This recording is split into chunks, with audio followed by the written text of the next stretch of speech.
మాజీ ముఖ్యమంత్రి వైఎస్ జగన్ భార్య కావడమే భారతి చేసిన తప్ప? రాజకీయాల్లో ఉన్న వైఎస్ జగన్ను ప్రత్యర్థులు వారి మీడియా దాడి చేయడాన్ని అర్థం చేసుకోవచ్చు. కానీ రాజకీయాలతో ఎట్లాంటి సంబంధం లేని భారతిపై తరచూ నీతి రాతలు రాయడాన్ని ఎలా చూడాలి?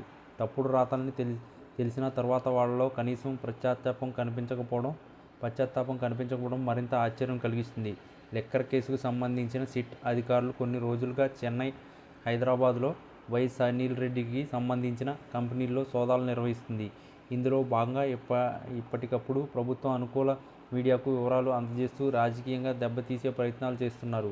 అనిల్ రెడ్డికి సంబంధించిన షీలో ఇండస్ట్రీస్ ప్రైవేట్ లిమిటెడ్, ఫోరెస్ ఇంపాక్ట్స్ ప్రైవేట్ లిమిటెడ్ కంపెనీల్లో డైరెక్టర్ పేరు భారతి అని కనిపించగానే లిక్కర్ కేసులో జగన్ సతీమణి భారతికి సంబంధం ఉన్నట్లు అనుకూల మీడియా హడావుడి విడ్డూరంగా ఉంది.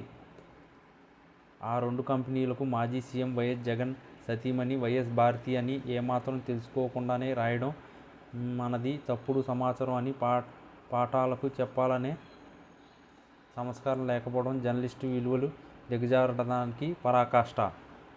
అందరికీ తెలిసేలా పలానా కంపెనీలో జగన్ సతీమణి భారతిరెడ్డి డైరెక్టర్ అని రాసి ఆ మరుసటి రోజు మాత్రం ఎవరికీ తెలియకుండా లోపల పేజీలో సంబంధం లేనట్టుగా వార్తలు ఇరికించడం ఏం జర్నలిజమో వాళ్ళకే తెలియాలి. ఒక కంపెనీలో డైరెక్టర్గా కొనసాగిన భారతిరెడ్డి మాజీ సీఎం జగన్ భార్య కాదు.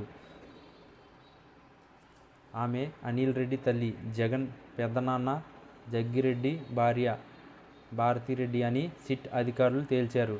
ఎవరు తేల్చారని, ఆ కంపెనీలో మాజీ సీఎం జగన్ సతీమణి భారతిరెడ్డి డైరెక్టర్ అని రాశారో వివరణ ఇవ్వాల్సిన బాధ్యత లేదా? తప్పుడు సమాచారానికి క్షమాపణ చెప్పాలనే ఆలోచన రాలేదా అనే ప్రశ్న వైసీపీ నుంచి వస్తుంది. తనపై తప్పుడు రాతలు రాసిన మీడియాపై వైఎస్ భారతి న్యాయ పోరాటం మొదలుపెట్టారు. రాజగురువు పత్రికకు భారతి లీగల్ నోటీసులు పంపారు. బురద జల్లుతున్నాం కడుక్కోమన్నట్టుగా వైఎస్ జగన్, ఆయన భార్య భారతిపై ప్రత్యర్థి మీడియా రాతలు నాయకులు కోతలున్నాయి. ఇలా ఇంకెంత కాలం? రాజకీయాలతో సంబంధం లేని భారతిపై ఏమాత్రం నిజాలు లేని వాటిని తెరపైకి తీసుకొచ్చి బంధం చేయాలని కుట్రకు ముగింపు పలకాల్సిన అవసరం ఉంది. తమ కుటుంబంలోని మహిళలపై ఇలాంటి రాతలు రాస్తే, కోతలు కూస్తే ఎలా ఫీల్ అవుతామో ప్రత్యర్థులు ఆలోచించుకోవాలి.